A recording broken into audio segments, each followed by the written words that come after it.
Oke teman-teman, jumpa lagi bersama saya tentang konten yang sama ya, tentang Astrea Star ya, Astrea Star atau Astrea Prima.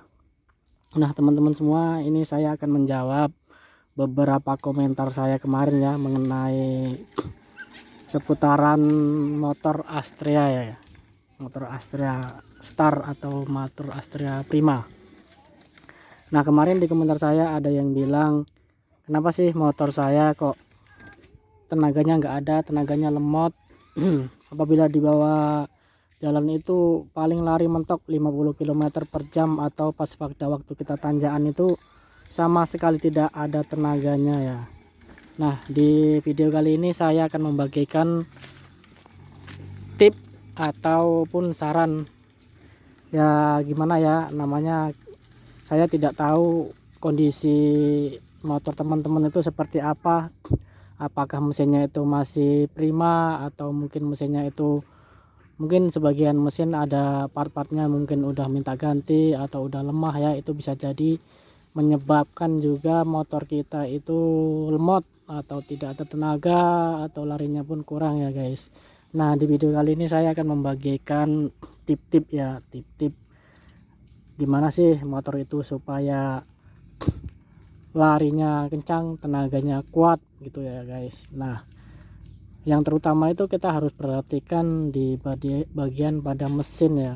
Mesin itu ya yang kita utamakan tuh mesin itu harus keadaan prima, keadaan sehat. Mungkin akan ya, bisa jadi motor kita akan enak kalau dipakai ya. Tapi kalau mesin pada motor kita itu salah satu komponennya mungkin udah ada yang aus atau di bagian kompreksi udah melemah ya, tentu akan mengakibatkan motor kita itu tidak ada tenaganya ya, tidak ada tenaganya, larinya pun tidak ada.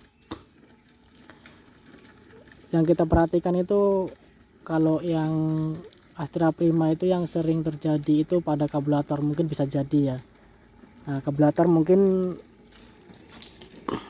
udah agak mulai soak sehingga asupan bahan bakar itu lebih boros ya guys, lebih boros sehingga tidak sesuai dia dengan pengapian itu, sehingga lebih konsumsi bahan bakar itu lebih banyak sehingga pengapian tidak mampu, akhirnya menyebabkan motor kita itu tidak ada tenaganya.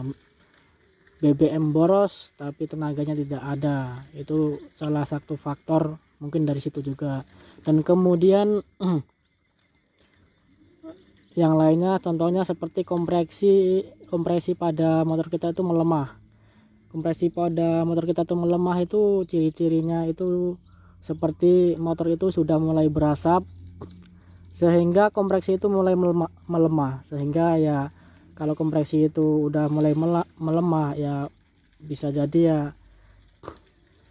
itu penyebab utama ya guys.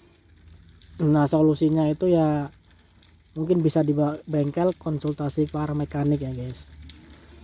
Kalau motor udah kompresi udah mulai melemah ya otomatis motor kita itu tak ada tenaganya ya guys, lemot dan lari pun tidak ada, sehingga di tanjakan pun berat sekali rasanya guys. Nah kemudian di bagian seperti bagian kampas ganda, kampas kopling itu harus pastikan juga dalam keadaan bagus ya. Itu pun bisa berpengaruh, mungkin kalau kampas kopling atau kampas ganda itu udah mulai aus atau rusak ya bisa jadi tenaga motor kita pun tidak ada ya. Nah solusi saya, tip dan solusi saya itu ya untuk teman-teman ya mending dibawa ke bengkel, konsultasikan kepada bengkel apa penyebabnya kok motor saya nggak ada larinya, tenaganya nggak kuat ya kan. Kalau di sini saya hanya membagi tip saja karena saya tidak bisa melihat persis gimana keadaan motor teman-teman ya. Mungkin kalau motor teman-teman ada di sini mungkin ya saya bisa menjelaskan, oh ini disebabkan karena ini. Nah kemudian bisa juga disebabkan karena memakai gear ya guys. Kalau kita memakai gear yang standar itu ya mungkin agak berat. Kalau yang standar untuk Astrea Green ini kan dia memakai 14 dan 36 untuk gigi tariknya ya. Nah kalau mau memakai yang lebih ringan lagi itu bisa kita pakai yang mata 40, itu akan lebih ringan tarikannya. Itu di tarikan RPM awal itu akan ringan ya, tapi kalau untuk laju ya mesin hanya getar, cuma larinya agak berkurang. Nah demikianlah itu teman-teman tip dari saya tentang Astrea Prima ya guys. Mungkin saya bisa membagikan tip tutorial seperti itu aja, tidak bisa mempraktekannya karena ya saya tidak tahu motor teman-teman itu kondisi mesinnya seperti apa, dan saya di sini hanya membagikan tips saja yang mudah-mudahan bermanfaat untuk teman-teman. Oke, sekian, terima kasih video dari saya, semoga bermanfaat. Selamat beraktivitas, selamat siang guys. Oke, terima kasih.